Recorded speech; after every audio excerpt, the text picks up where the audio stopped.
bienvenidos nuevamente a los Futuros Posibles. Comenzamos una edición más de este especial Congreso Futuro, conociendo temas vinculados a la ciencia, tecnología, humanidades, arte e innovación que nos han planteado más de 700 científicos que han participado en este encuentro desde el año 2011 hasta la fecha, cada mes de enero, hablándonos de los desafíos que nos presenta el futuro. Les recuerdo que este espacio de la ciencia y el conocimiento, este encuentro, nació en la Comisión Desafíos del Futuro del Senado, instancia legislativa que plantea las temáticas que nos presentan los desafíos del futuro. Una instancia que está presidida por el senador Guido Girardi, integrada por los legisladores Carolina Goich, Francisco Chaguán, Alfonso Urresti y Juan Antonio Coloma, y que cuenta con el respaldo y también con la colaboración de la Academia Chilena de Ciencias en las distintas universidades, el mundo civil, político, público y también los científicos que han participado en este encuentro, nacionales e internacionales. Si quieren conocer más acerca de este programa, les recuerdo que estamos en las distintas plataformas de diversas municipalidades de nuestro país a lo largo de todo Chile, a través de Congreso Futuro en tu Comuna en línea. Todo esto gracias a la alianza entre el Senado y la Asociación Chilena de Municipalidades en este compromiso de acercar la ciencia y el conocimiento a toda la ciudadanía. Comenzamos entonces a revivir estos futuros posibles que nos han planteado los científicos. Ideas, preguntas, respuestas, investigaciones que nos han hablado en este encuentro con la ciencia y el conocimiento que ustedes han seguido de manera presencial y por supuesto vía streaming. Comenzamos entonces Futuros Posibles en este especial Congreso Futuro. Iniciamos este especial Congreso Futuro Conciencia Nacional. Ignacio Galindo estuvo en Congreso Futuro 2018 con su exposición Nuevas Energías para una Nueva Movilidad. Emprendedor chileno, estudió Ingeniería Industrial en la Universidad de Federico Santa María, trabaja en Alset Global, una compañía de tecnología e ingeniería que se especializa en soluciones de movilidad limpia a través del uso del hidrógeno. En la oportunidad nos dijo que los motores eléctricos se tienen un 95% más de eficiencia. ¿Qué más nos tiene que decir sobre estas nuevas energías para una nueva movilidad? Ignacio Galindo con la exposición ofrecida en Congreso Futuro 2018. Hola, buenas tardes. Bueno, primero quería agradecer al Congreso de Chile por invitarme y felicitarlos también por esta tremenda iniciativa que creo que es fantástica. El tema que voy a tratar es cómo se cruzan los intereses económicos con una movilidad, con un transporte sin carbono. Es una pregunta bien recurrente. Siempre la gente se pregunta qué es lo que pasa con los grandes intereses. ¿Se oponen a esto? ¿No se oponen a esto? ¿Qué se tiene que dar para que esto pueda fluir? Entonces me parece un tópico súper importante. Como nos dijo hoy día Dr. Chu, para proponer soluciones hay que entender bien los problemas. Entonces quiero partir hoy día mostrando cuál es mi visión de cómo yo veo el problema o la oportunidad. Y hoy día vivimos en una sociedad carbónica, donde el petróleo, a través de sus derivados, ¿no es cierto?, energizan todo lo que es movilidad de transporte. Pero junto con el petróleo viene todo el desarrollo del motor de combustión interna. Entonces tenemos que el motor de combustión interna es el enabler, es el que permite que toda la industria del petróleo se catalice y fluya. Ahora, el hecho de que vivamos en una sociedad carbónica y que toda la movilidad de transporte mundial esté basada en el petróleo no es una casualidad.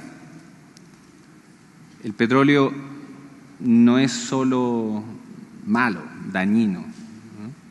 Permitió la industrialización de las naciones, permitió toda una era de industrialización de nuestro planeta. Y quiero mostrar dos características súper importantes que tiene un combustible como los combustibles fósiles. Lo primero es una alta densidad de energía. Esto es fundamental y les voy a dar un ejemplo. En 1 kilo de litio por ejemplo, se pueden almacenar 200 watt-hora de energía. Llamémosle watt-hora de energía a una unidad de energía. Se pueden almacenar 200 unidades de energía. En 1 kilo de gasolina se pueden almacenar 13.000 unidades de energía. Hay una diferencia de 65 veces. Esto es fundamental cuando estamos hablando de movilidad, porque tenemos un espacio reducido donde poner energía y necesitamos tener una movilidad que nos permita movernos, ir a diferentes ciudades, ir a la playa y movernos libremente. Es por eso que todo el transporte se industrializó en base a este combustible. Una segunda característica es la transferencia de energía. Entonces, vuelvo cada vez a una estación a recargar, ¿cuánto me demoro en poner esta energía que tengo en una estación en volcarla al vehículo? Y en eso, transportes líquidos, así como gaseosos, son muy eficientes en esto. Y eso son dos características muy importantes que permitieron tener el mundo que tenemos hoy día. El tema es que esto, por supuesto, afecta al planeta. Antes no lo entendíamos tan bien, hoy día lo entendemos mejor. Y esto, para entender bien de dónde nace todo esto, es bueno entender que los hidrocarburos, son una mezcla de dos elementos, el hidrógeno y el carbono. El hidrógeno es un portador de energía, es el portador de energía natural del universo. Por eso que las estrellas son de hidrógeno, los soles son de hidrógeno. Pero en los hidrocarburos están asociados al carbono. Y esto tiene consecuencias positivas y negativas. Una de las positivas es que permite que este hidrógeno, al estar asociado a un carbono, tenga una alta densidad de energía, que hace que lo tengamos como combustible. Pero uno negativo es que cuando tomamos esta energía del hidrógeno, se libera ese carbono a la atmósfera y generamos lo que hoy día es el cambio climático.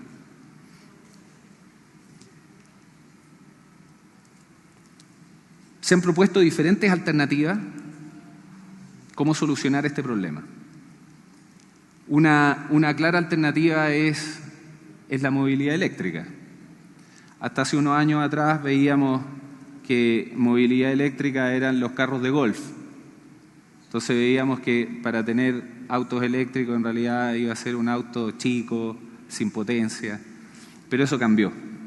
Y hoy día vemos que Tesla, por ejemplo, es una extraordinaria compañía, ¿okay? Y estamos hablando de un diseño extraordinario, algo que se ve muy evolucionado, tiene unas características fantásticas. Estamos hablando de cero emisión from tank to wheel, término que indica que desde el auto no salen emisiones. Y una alta eficiencia energética, porque tenemos que todo este sistema eléctrico, toda la potencia es un motor eléctrico que puede llegar a tener una eficiencia de un 95%. Ahora, se ve como la vía, súper eficiente, diseño, potencia, torque, pero tiene algunos problemas. El primer problema es la generación. Hoy día la matriz energética global tiene un porcentaje importante de huella de carbono. Pero, por supuesto, estamos avanzando a cada vez incorporar más energía renovable, ir cambiando los parámetros y tener una red cada vez más limpia. En unos años lo vamos a mejorar, el planeta está haciendo un trabajo fantástico en esto y se está avanzando mucho. El segundo problema son las baterías. Dr. Chu hoy día habló de las baterías, de Tesla y de todo el desarrollo de baterías. Y por supuesto que hay muchos desafíos en ese campo también. Pero es importante visualizar que se producen 100 millones de autos, 90 y pico millones de autos al año, ¿okay? Y una batería en un Tesla, por ejemplo, pesa 500 kilos. O sea, estamos hablando que una movilidad en base a electricidad va a requerir proyectado en el largo plazo full electromobility estamos hablando de 100 millones de autos, 100 millones de baterías de 500 kilos. Hay que reciclar eso, hay que producirlo, hay que producir el litio, mining industry.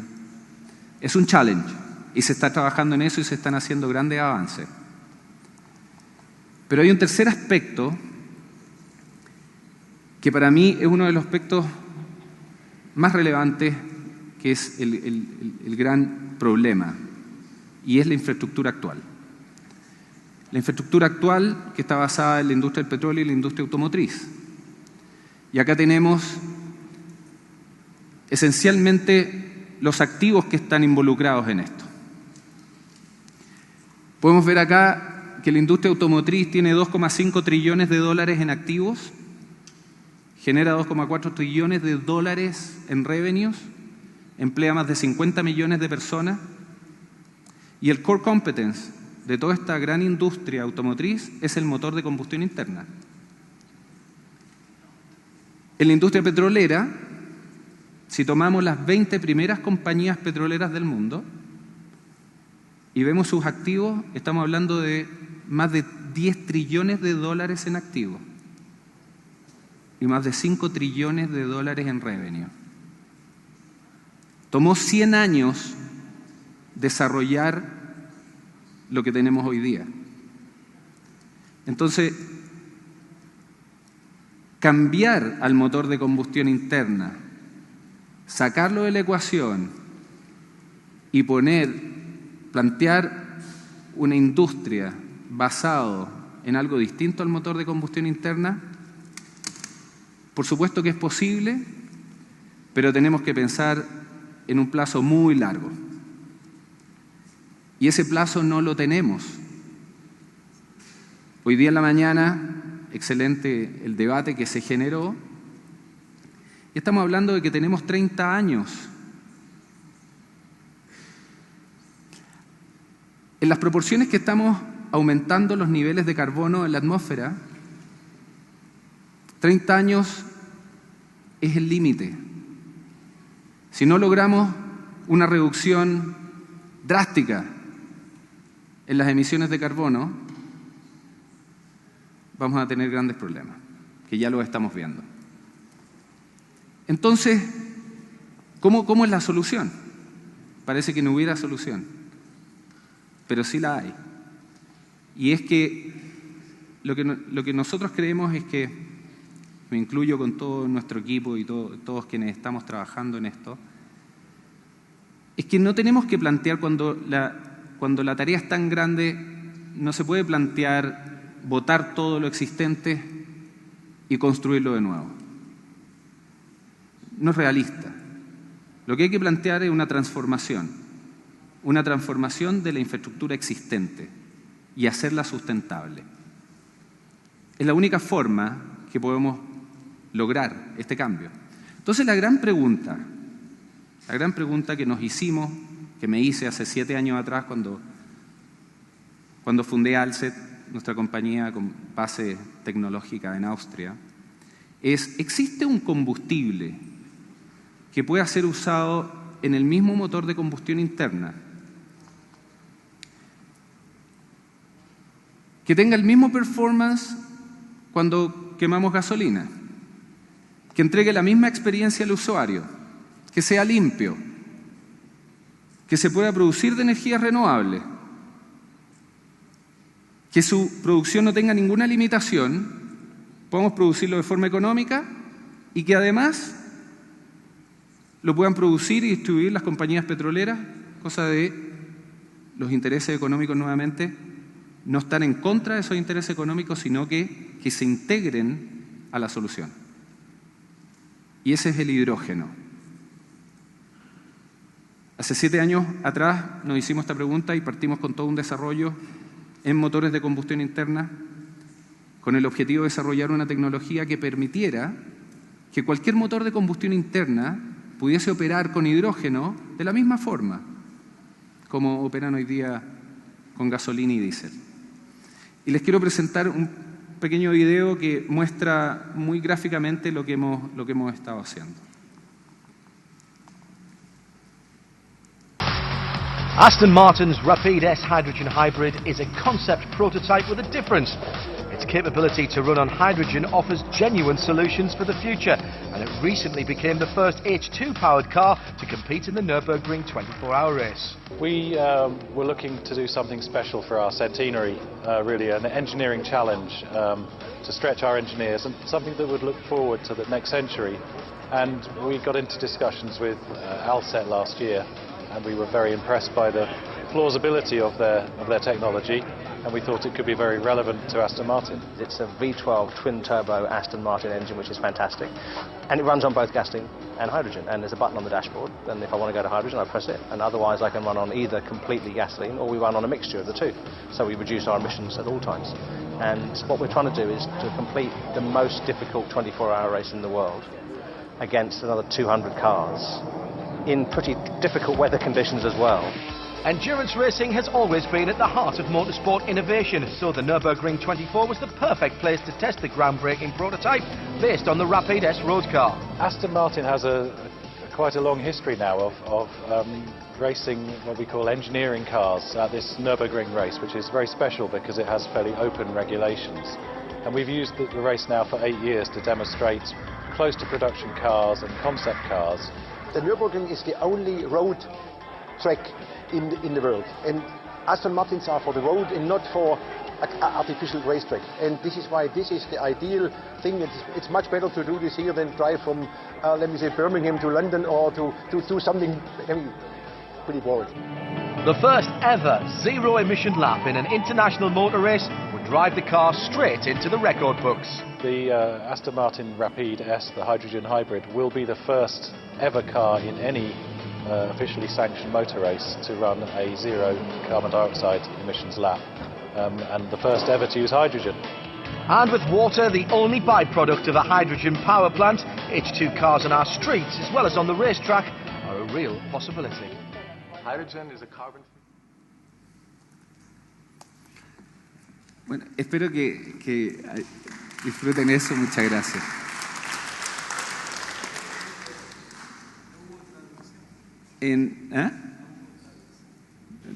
No se tradujo.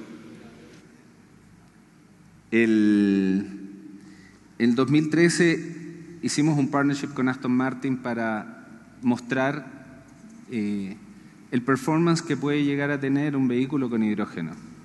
Hoy día esto es una realidad. Hoy día el challenge es otro, por supuesto, pero la solución hoy día está. Tecnológica, es robusta. Esta es la primera vez en la historia que un vehículo de hidrógeno corre en una carrera oficial. Y es una tecnología totalmente escalable y aplicable a cualquier motor de combustión interna.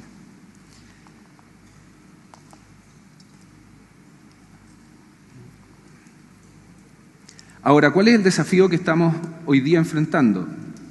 Porque tenemos una tecnología robusta, existe, aplicación, escalabilidad. El desafío está en la distribución. Si alguien quiere comprarse un auto de hidrógeno, lo puede hacer. El problema es que no hay estaciones de hidrógeno donde recargar.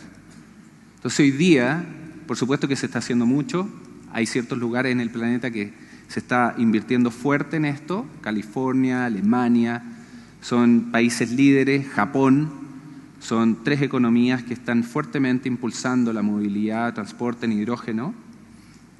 Toyota está liderando todo este movimiento, entrando con vehículos de hidrógeno. Y nosotros vemos que la solución es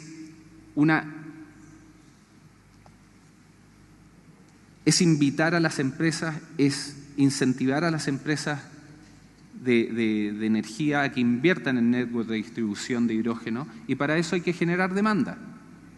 Si no hay demanda, no hay fuel supply. Y esto es así, pero es un challenge, es un gran desafío generar la demanda sin distribución. Entonces, por supuesto que hemos tenido múltiples conversaciones con la industria y hemos ido viendo cuáles son los caminos para generar esta demanda y a través de esta demanda impulsar inversiones en distribución. Y nosotros vemos que a través de ambientes controlados, demandas industriales en sectores como la minería, transporte naviero, transporte de carga, flotas corporativas. Hay un nicho de mercado tremendamente interesante porque es un área que está buscando ahorros de combustible y baja de emisiones de carbono. Y esto lo puede entregar hidrógeno. Hay ciertos lugares en el planeta que tienen capacidades de producción de hidrógeno basado en energías renovables con unas ventajas competitivas importantes, y Chile es una de ellas. Hoy día veíamos, doctor Chu nos hablaba acerca de esto y cómo el hidrógeno hoy día es competitivo, y es competitivo con los combustibles fósiles. Entonces ahora es un tema de implementación y escalabilidad. A través de la demanda de hidrógeno se genera inversiones en retail. Es así. Ahora, el gran desafío, y este es como el tema, ¿no?, es que somos la sociedad que se dio cuenta del calentamiento global. Y el gran desafío es que somos la sociedad que tiene que resolverlo. Y para eso se necesita rapidez, escalabilidad y acción. Y en ese contexto Chile, que tiene industria minera, industria naviera, tiene transporte de carga, tiene grandes compañías, tiene la posibilidad de liderar este movimiento. Y con una ventaja que es clarísima. Tenemos la mejor radiación del planeta en sol, mucho viento y otras fuentes de energía renovable, por supuesto. Sol es una que se está explorando mucho, se están haciendo grandes cosas, y la verdad es que espero que Chile tome un liderazgo, porque puede hacerlo, y puede tomar un liderazgo a nivel global. Muchas gracias.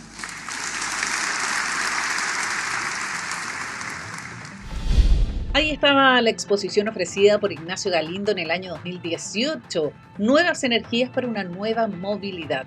Nos señaló que somos la sociedad que se dio cuenta del calentamiento global y que tenemos el desafío como sociedad de resolverlo. Para ello necesitamos acción, escalabilidad y rapidez. Ahí estaba entonces este emprendedor chileno quien trabaja en Alset Global, esta empresa de tecnología y también ingeniería que se especializa en soluciones de movilidad limpia a través del uso del hidrógeno. Junto a Ignacio Galindo hacemos un breve alto en este especial Congreso Futuro. En el día de hoy, solo ciencia nacional. Ya volvemos.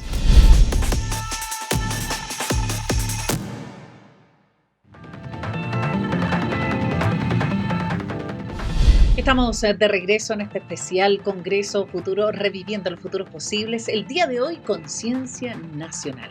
Nos quedamos con Marcelo Lagos. Él participó en Congreso Futuro 2018. Muchos de ustedes lo conocen, lo han visto en los programas de televisión hablando de tsunamis y terremotos. Él estuvo en Congreso Futuro 2018 con su charla Vivir con el Riesgo. Doctor en Ciencias Ambientales, geógrafo y también divulgador científico de fenómenos naturales, tal como decíamos, tsunamis y terremotos, entre otros. Nos señaló en Congreso Futuro 2018 que la cultura de vivir con el riesgo implica aprender a convivir. Tener sociedades más educadas, más preparadas, nos permitirá tener un mejor país. Los dejo entonces con Marcelo Lagos y esta exposición ofrecida en 2018, Vivir con el Riesgo. Hola, muy buenas tardes a todos, gracias por venir. Yo les vengo a hablar sobre cómo convivir con el riesgo. Hablemos de riesgo y qué es lo que es riesgo. Riesgo viene de una probabilidad de daño. Si yo me expongo y camino por este borde, puedo tener una caída y ciertamente eso puede terminar en un desastre. El riesgo, en rigor, es algo que nos acompaña día a día. Desde el momento que nacemos estamos expuestos a múltiples riesgos. Yo les vengo a hablar sobre el cómo vivir o el cómo convivir de mejor forma con la naturaleza. Una naturaleza, como bien se decía en la introducción, cada día es más compleja, cada día es más extrema. Vivimos en el planeta Tierra, un planeta pequeño, ¿cierto? Bien saben ustedes que la distancia que tenemos al centro de la Tierra son poco más de 6.000 kilómetros, 12.000 y tantos kilómetros de diámetro. Un vuelo en avión de aquí a Tokio me demanda 33 horas. En rigor, esta es la casa. La casa no es este Congreso, ni la casa tuya, ni la tuya, ni el barrio, ni la comuna.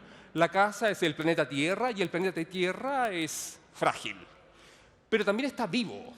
La Tierra tiene más de 4.600 millones de años y la verdad es que no nos necesita. Nosotros aparecimos recién, ahora, hace algunos cientos miles de años y hemos perturbado a tal nivel el planeta Tierra que incluso hoy día estamos en el antropoceno. Y la verdad es que el saldo no es tan positivo. Hemos aumentado los niveles de exposición, por lo tanto hemos aumentado el riesgo y la probabilidad de daño a medida que pasa el tiempo puede concluir en desastres. Y los desastres van en franco aumento.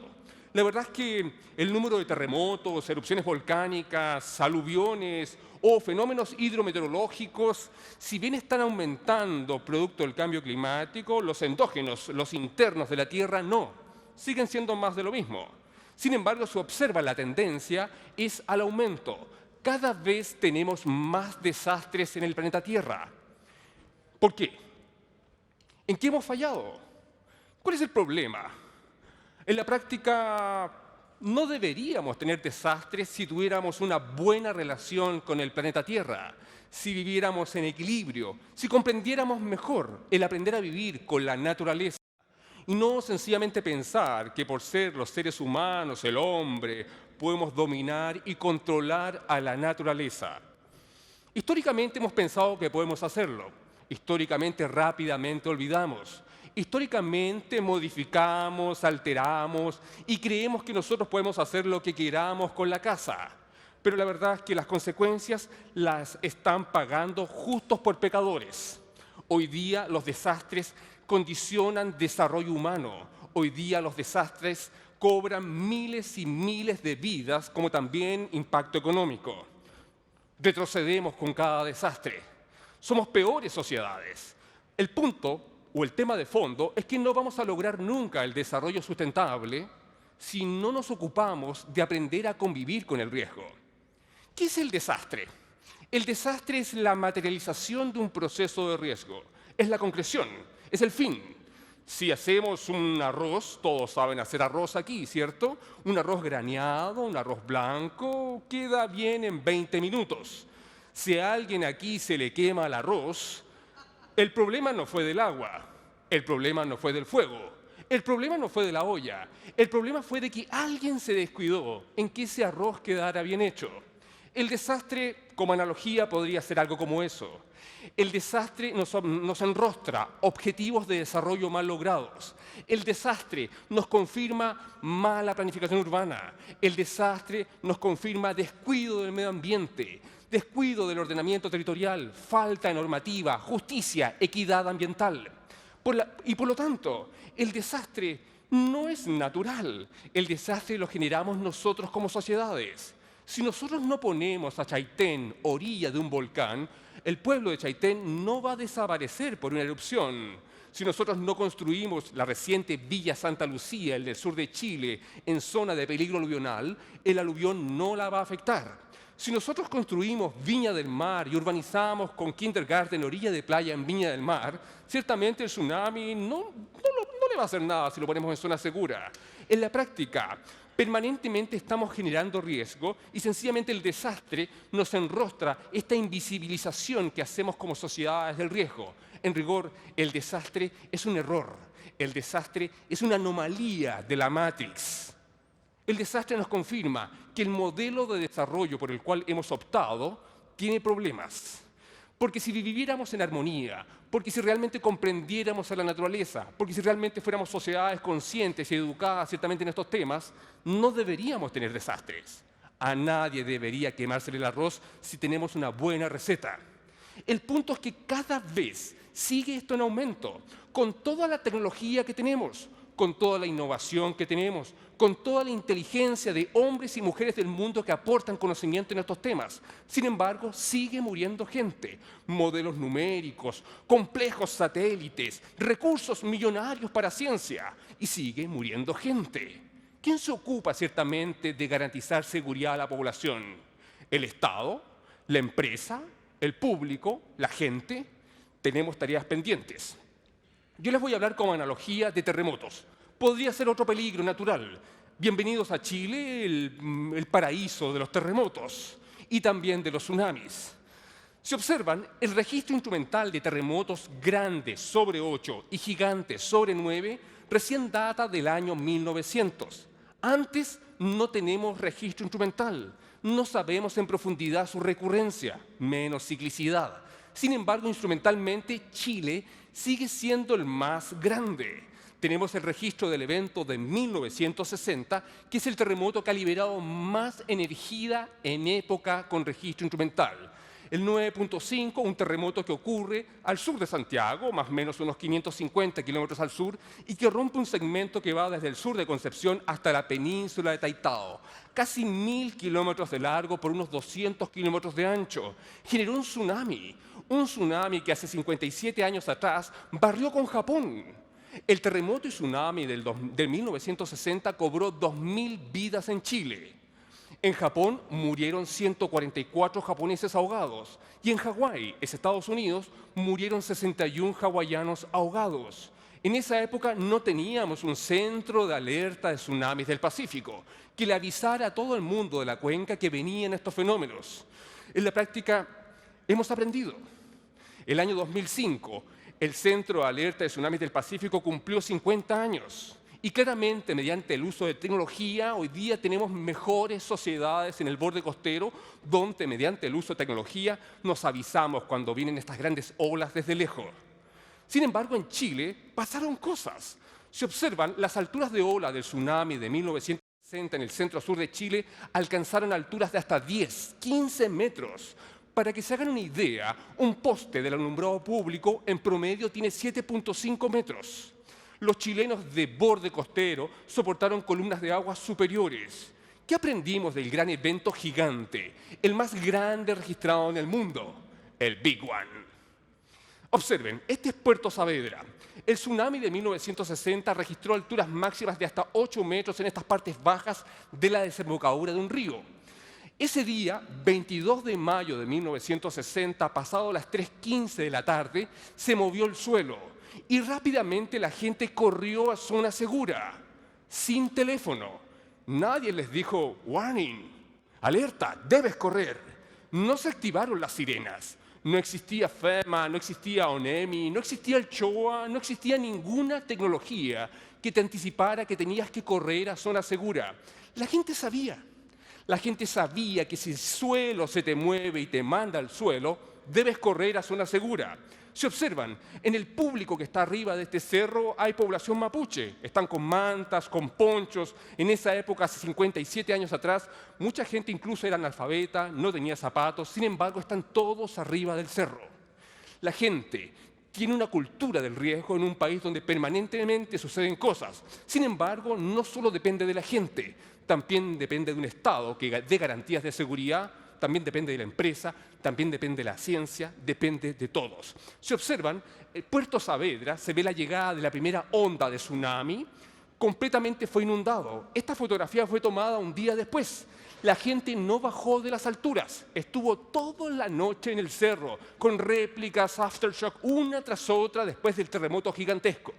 El pueblo fue destruido, tuvieron víctimas. La gente al otro día, sin comunicaciones y aislados, una vez que se atenuó, que bajó la magnitud de la inundación, bajaron a vivir a sus casas, a ver qué había pasado. ¿Qué pasó con Puerto Saavedra después del terremoto y maremoto o tsunami de 1960? ¿Qué pasó con Quenuir? ¿Qué pasó con Bahía Mansa? ¿Qué pasó con Corral?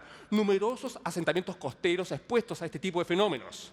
En rigor, este es el pueblo antes del tsunami de 1960 y este es el pueblo hoy. Se quedó allí mismo, en el mismo lugar. No aprendimos lecciones. La gente sabe cómo reaccionar.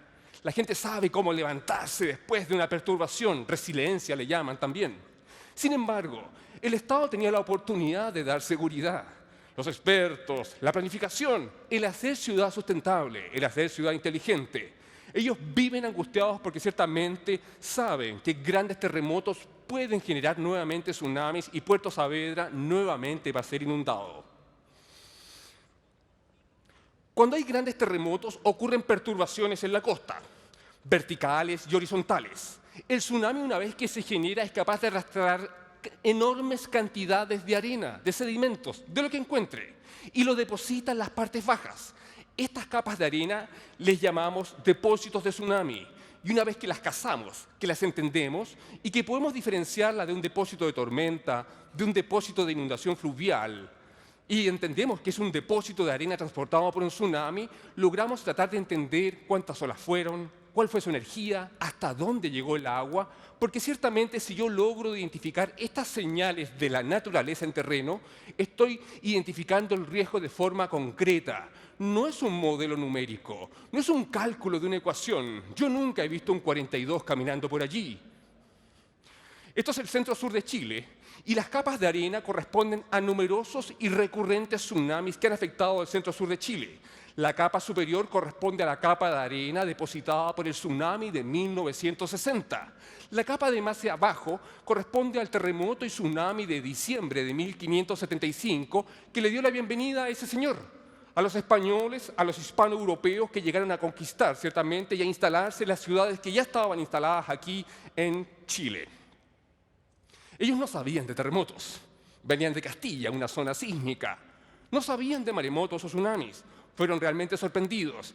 Lo importante que se observan es que cada capa confirma recurrencia y confirma que estas zonas bajas que hoy día están urbanizadas recurrentemente han sido inundadas.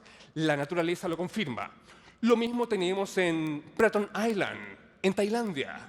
Recuerden que el 26 de diciembre del 2004 tuvimos un terremoto gigantesco. Cerca de 250.000 de víctimas, mujeres, hombres, niños, adultos mayores, mueren ahogados por un tsunami que nadie estaba mirando. Ni siquiera la ciencia lo veía. Pensaban que en esa zona era poco probable que ocurrieran terremotos gigantes porque nunca habían ocurrido. Pero el nunca ciertamente estaba oculto en las capas de arena. Nadie había hecho una excavación de escasos 30 centímetros para confirmar que un poco más abajo, 30 centímetros más abajo, habían capas que confirmaban de recurrentes y gigantescos tsunamis que históricamente y prehistóricamente habían inundado las partes bajas de Indonesia, Tailandia, Bangladesh, Sri Lanka, Maldivas, Kenia. Habían ocurrido, pero lo habíamos olvidado. Sumatra lo había olvidado, India lo había olvidado. 250.000 de víctimas. ¿Quién puede explicarse hoy día? Ya, esto ocurrió casi en el 2005. Que de la noche a la mañana en este planeta puedan morir 250.000 de personas. ¿Estamos dispuestos a aceptar que eso siga ocurriendo? Japón.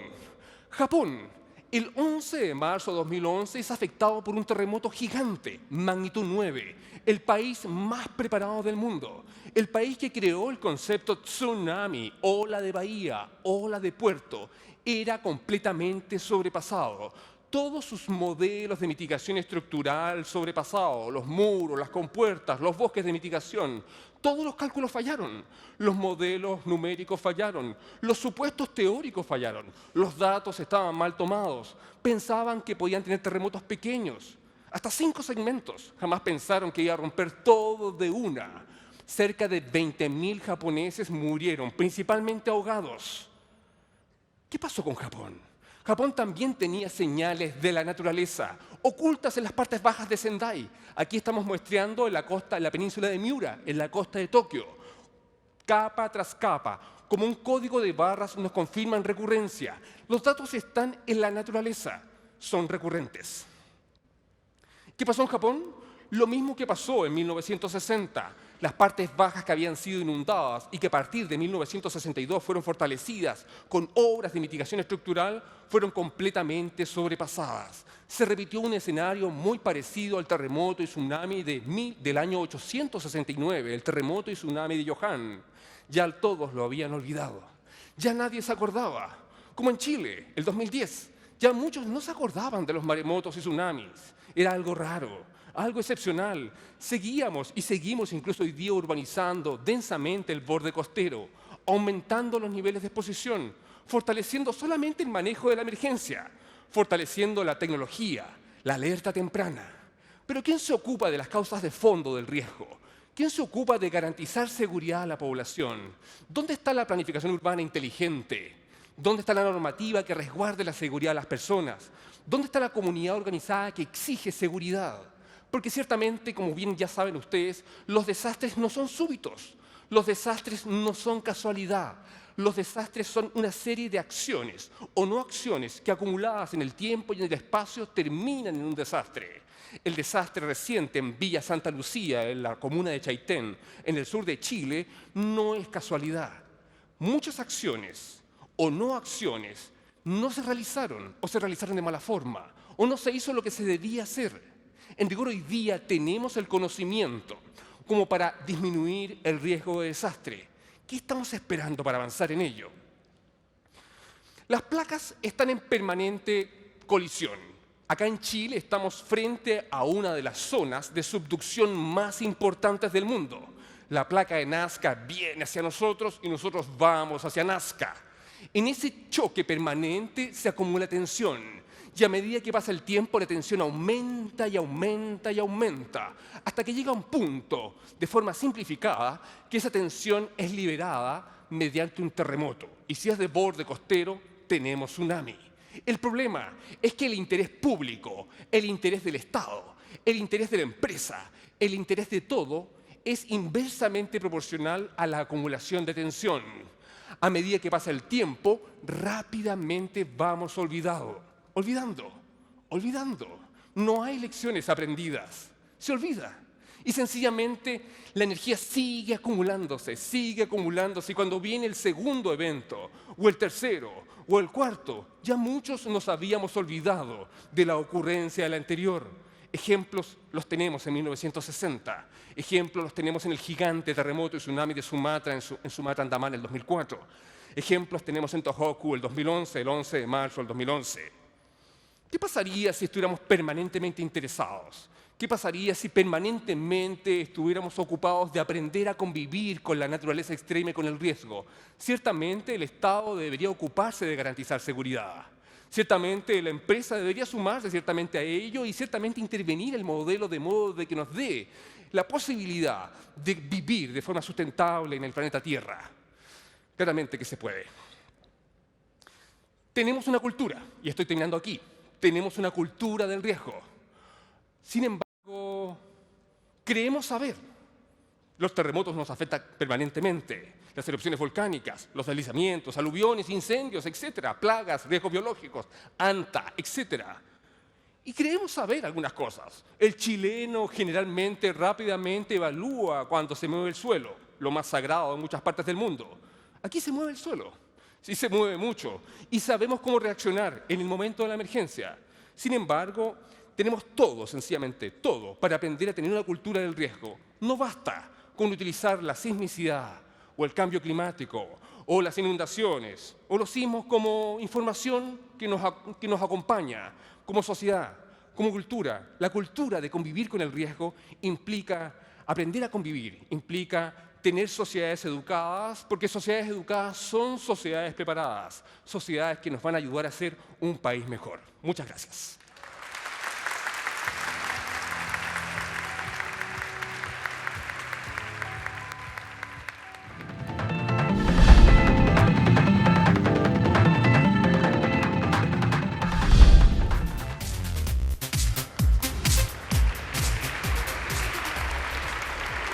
Hola, primero que nada, gracias por venir y gracias a los organizadores por invitarme a este Congreso del Futuro, que me parece una excelente iniciativa.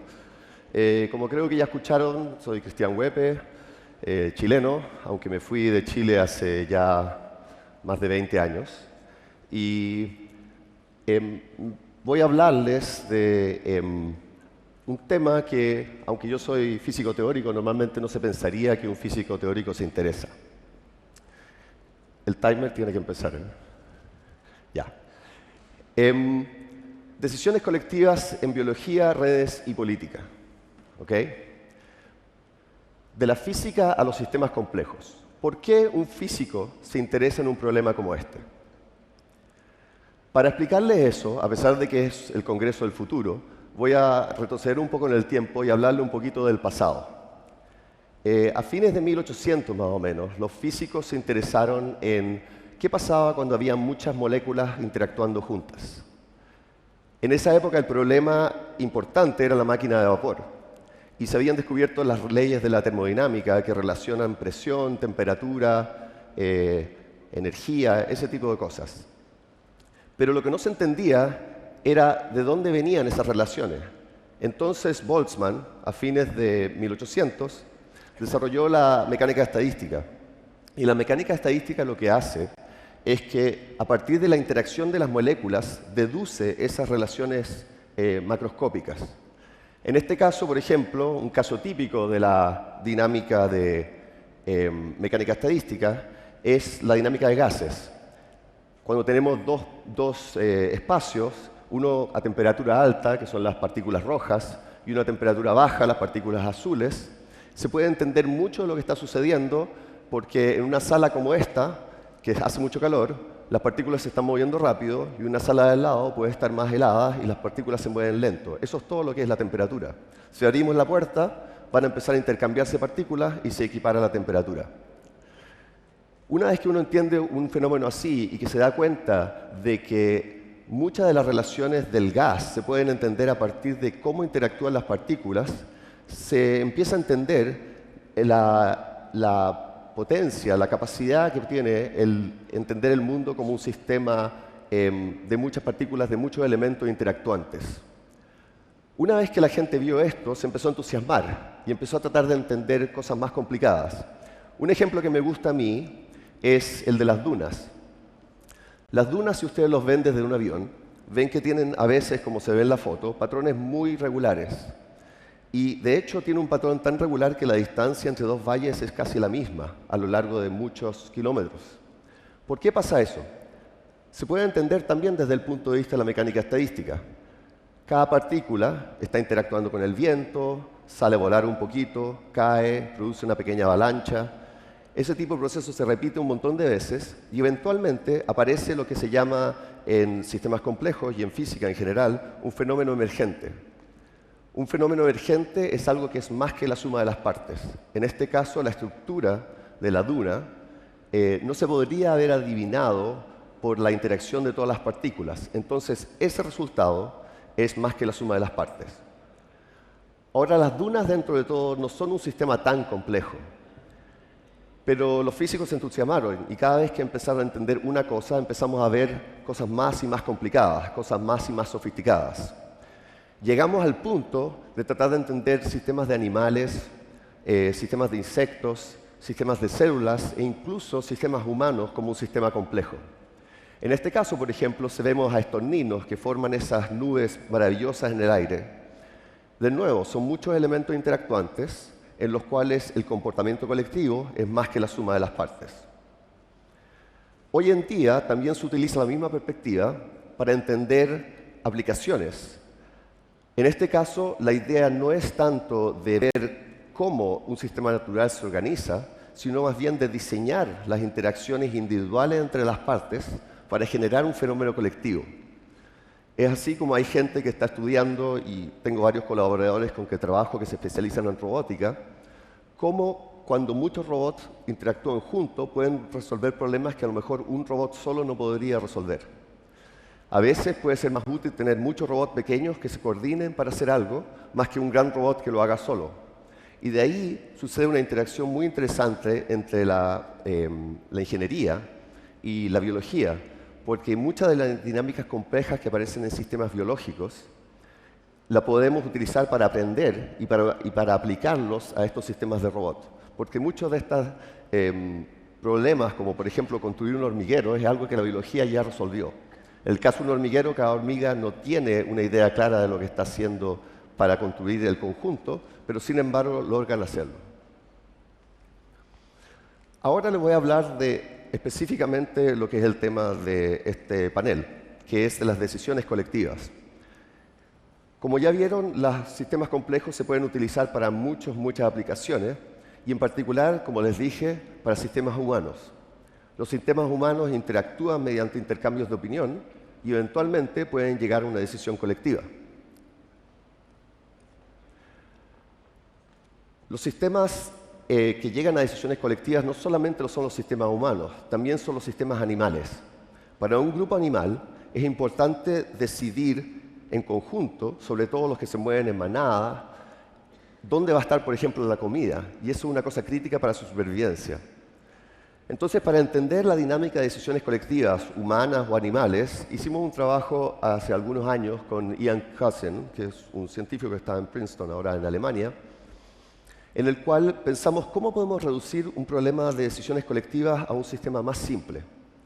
Ahí ven un cardumen de peces y ven que están moviéndose de manera muy coherente. Entonces, eso quiere decir que todo el tiempo están tomando decisiones colectivas. Pero ¿cómo se puede estudiar algo así, tan complejo, de manera más cuantificada, de manera más estructurada? Para hacerlo diseñamos un experimento, aunque yo soy físico teórico, así que al final fue él el que lo hizo, que consistía en tener un tanque de las dimensiones que ven ahí, con un poquito de agua, para que no se muevan en 3 dimensiones los peces, sino que casi en 2 dimensiones. Y así podemos poner una cámara arriba que digitaliza las posiciones a todo momento para tener esa información y luego analizarla. Cuando uno hace eso, resulta algo como lo que ven en el video. Ahí, en este caso, tenemos 1000 de estos pequeños pececitos, se llaman Golden Shiners, que tienen todo tipo de dinámica. Esto está un poco acelerado porque así se ven mejor las dinámicas, pero todo esto lo están haciendo espontáneamente. Colectivamente cambian de estado.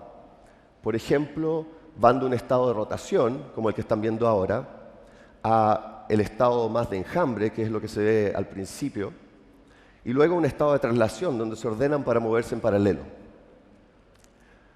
Todos esos estados corresponden a una decisión colectiva y lo estudiamos bastante, pero todavía es un sistema demasiado complicado como para entenderlo en detalle, si lo queremos entender desde el punto de vista de cómo un grupo toma una decisión.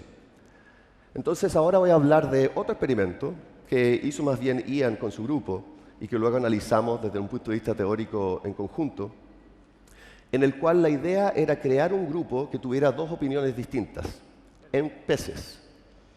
¿Cómo hicimos esto? O cómo lo hicieron realmente, porque los experimentos son principalmente suyos. Uno puede entrenar al grupo para que sepan que la comida está en uno de los 2 platillos que ven en la pantalla. En este caso, por ejemplo, se está entrenando para que vayan al platillo amarillo, que está abajo. ¿Cómo? Poniéndole comida. Pero los peces tienen muy buena memoria, a pesar de los mitos que dicen que no tienen memoria. Entonces, si uno después les quita la comida, ellos saben que la comida estaba allá. Y apenas abre la celda que ven en la pantalla, van directamente hacia donde se encuentra la comida, o donde se encontraba la comida.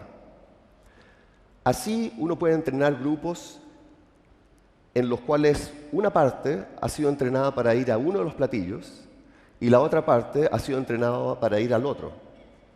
En este caso, que ven en el video, se entrenó para que 7 de los pececitos pensaran que la comida estaba en el platillo azul y 10 pensaran que la comida está en el platillo amarillo.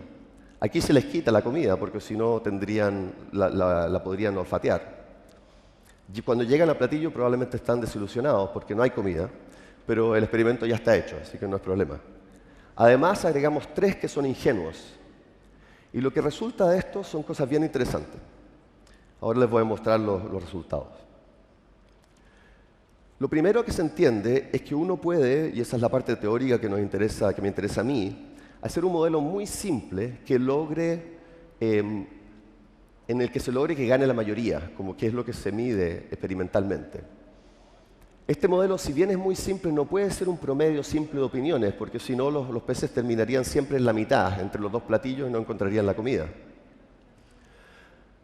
Pero se puede generar un modelo así. Otro resultado muy interesante es que mientras más grande es el grupo, menor es la fracción de mayoría que se requiere para guiar al grupo adecuadamente. Y eso es lo que se ve en ese diagrama. Por ejemplo, la línea negra tiene solamente 10 pececitos y si la mitad de los pececitos saben dónde tienen que ir y es la dirección correcta, basta con guiarlos, pero no con tanta precisión, que es lo que se ve en el eje Y. Pero si el grupo es más grande, todavía la mitad los guía de manera mucho más precisa. Y el tercer resultado, que también es bonito, es que los ingenuos, los que no han sido formados, los que no se entrenaron, también cumplen un rol, y de alguna u otra manera es de quitarle la posibilidad de guiar al grupo a algunos fanáticos que a veces entrenamos muchas veces. Todo eso tiene muchas aplicaciones conceptuales a lo que son las decisiones humanas. Pero ahora también les voy a hablar a un resultado específico que analizamos en teoría de redes y que yo creo que tiene más validez todavía para lo que se entiende hoy en día como las relaciones humanas, sobre todo en Internet. En sistemas complejos existe toda una teoría que se llama la teoría de redes. Nuestras redes sociales, sabemos, van a influenciar nuestra opinión. Entonces, cuando uno combina la teoría de redes con lo que entendemos de las redes sociales, podemos tratar de entender cómo se forman opiniones colectivas. Y eso es lo que les voy a mostrar ahora. Primero, déjenme explicarles rápidamente el modelo de votantes. En el modelo de votantes, cada uno de esos nodos que ven ahí puede tener una de dos opiniones, en este caso rojo o negro. Y las conexiones indican cómo se comunican, de dónde reciben información cada uno de ellas. Entonces, en este caso, por ejemplo, los nodos son personas y las conexiones son interacciones sociales. Las conexiones pueden ser de distintos tipos, pueden ser bidireccionales como de amistad. Si yo soy amigo tuyo, tú eres probablemente amigo mío. Pero también pueden ser unidireccionales, como los seguidores en Twitter. Si yo sigo a alguien, ellos no necesariamente me siguen a mí. Eso hace una diferencia muy importante en los modelos. El algoritmo que se sigue para entender el modelo es el siguiente. Cuando yo veo la opinión de los que están conectados a mí, de mis amigos, tengo dos opciones. Puedo cambiar mi opinión, ¿no es cierto? Voy de rojo a negro, cambio mi opinión, me concentro en el nodo que ven ahí abajo. O puedo cambiar mis amigos y conectarme con los que ya tienen mi misma opinión. Es un modelo muy simple, pero modela algo que está muy presente en los seres humanos, que o nos convencen o nos asociamos con los que tienen la misma idea de nosotros. Cuando uno itera eso, eventualmente llega a distintas posibles soluciones. Una es una solución de consenso, en que todos piensan lo mismo. Otro es una solución de diversidad de opiniones, en que hay una fracción que piensa una cosa y otra que piensa otra. Y otra, que es la que es importante, creo, hoy en día entender bien, es la de fragmentación. Y eso es lo que se ve ahora en la pantalla. Eventualmente todos van cambiando de opinión y cambiando de amigos, pero llegan al punto en el cual se divide el sistema en dos redes completamente independientes, en las cuales cada una de ellas piensa lo mismo internamente, pero no se comunican para nada entre ellos. Eso es un resultado matemático. Obviamente, los sistemas sociales son mucho más complejos, hay otras influencias, pero el entender la básica de qué es lo que se puede observar en estos problemas, de qué tipo de soluciones podemos obtener, es muy, muy interesante porque nos da un poco la idea de qué tipo de comportamientos colectivos suceden. ¿Qué resultados obtuvimos de esto? Resulta que esa transición de fragmentación es mucho más probable, es mucho más común cuando las conexiones son unidireccionales. Les dije antes que habían conexiones bidireccionales y unidireccionales. Cuando son unidireccionales son mucho más probables. Y también cuando existen muchas fuentes de información con pocos seguidores, como estas son conexiones unidireccionales, las asocio a Twitter, por ejemplo. Lo grave es que esas son las características fundamentales de las interacciones que tenemos en Internet hoy en día. Y quizás eso es lo que ha generado fenómenos como la posverdad. Además, entendimos el mecanismo. El mecanismo de este tipo de problemas, de este tipo de dinámicas de segregación, de separación de las dos redes, es el siguiente, el que lo origina. Se genera un ciclo muy autorreferente primero, que es lo que ven en azul ahí arriba, en que se muerden la cola. Todos se refieren a sí mismos y por lo tanto se mantienen siempre con la misma idea. Este grupo nunca cambia de opinión. Luego influye a los nodos cercanos y sirven como semilla a partir de las cuales se generan comunidades muy fuertes que no cambian de opinión, lo cual eventualmente llega a la fragmentación. Entonces termina siendo más importante los grupos pequeños que se reafirman a sí mismos que las grandes emisores de información. Y eso, como decía antes, quizás tiene que ver con los fenómenos que vemos hoy como la posverdad. Con eso déjenme dejarlos con unos pensamientos finales. Me parece que entender a los sistemas complejos es esencial en el mundo de hoy. Cada vez más tenemos más gente que interactúa, más tecnologías que interactúan, más opiniones que interactúan, y si nos perdemos sobre qué significa eso, puede ser que nos deje atrás el mundo de alguna otra manera. Por un lado tenemos aplicaciones. Como ya les dije, los sistemas complejos se aplican a la biología, también a la medicina, a la robótica, a la tecnología en general y a las dinámicas humanas y sociales. Pero también, más importante que eso, simplemente entender el mundo que nos rodea y lo que está pasando en la sociedad. Para poder hacerlo tenemos que tener este tipo de herramientas. Desde que vi lo importante que eso, me he convertido casi en un activista de la ciencia, porque si no tenemos esos puntos de referencia en común, no sabemos para dónde ir. Y de hecho, cada vez que vengo a Chile, aprovecho de dar unos talleres que están mencionados ahí abajo, porque doy una la semana próxima, perdón. Pero más allá que eso, creo que el no entender sistemas complejos nos hace no entender el mundo que nos rodea y no participar de la aventura que es el conocimiento. Eso me parece fundamental porque, por ejemplo, hay conceptos que vienen de eso que van más allá y son mucho más fascinantes, me parece a mí, que todos los conceptos esotéricos que a la gente le encanta tanto. Por ejemplo, el concepto de los sistemas complejos nos lleva a pensar hoy en día que el mundo, más que una máquina, como les decía antes, como se entendía en 1800 y tanto, es casi un sistema vivo. Se comporta como un sistema vivo. Y eso es un concepto muy bonito y muy filosófico, pero que además viene de la ciencia real, de lo que podemos entender del mundo real. Entonces me parecería muy triste que por no tener, no digamos la capacidad de calcular todo esto, sino que por lo menos una intuición de para qué sirve y cómo funciona, nos perdamos de esa gran aventura. Muchas gracias. El concepto de los sistemas complejos nos lleva a pensar que el mundo más que una máquina es un sistema vivo. Eso es lo que nos dijo el chileno Christian Webb en su exposición de 2017, Decisiones colectivas en biología, redes y política. Doctor en física, cuyas líneas de investigación se centran en sistemas complejos, dinámica y estadística no lineal. Disfruta la música electrónica, él la realiza y señala que la música electrónica y los sistemas complejos tienen la misma lógica. Junto a este chileno radicado en Estados Unidos desde el año 2000, despedimos este especial Congreso Futuro que fue dedicado a la ciencia nacional. Los dejo invitados a que nos sigan en las plataformas de diversas municipalidades de nuestro país a través de Congreso Futuro en tu Comuna en línea. Todo esto gracias a la alianza entre el Senado y la Asociación Chilena de Municipalidades en este compromiso de acercar la ciencia y el conocimiento a toda la ciudadanía. Invitados están a que ingresen a www.congresofuturo.cl. Pueden revisar todo el material que tenemos de Congreso Futuro desde 2011 hasta la fecha. Cientos de científicos nos han hablado de ciencia, tecnología, humanidades, arte e innovación. Soy Jessica Soto Huerta, gracias por habernos acompañado y los dejo invitados a que nos juntemos en una próxima edición de este especial Congreso Futuro.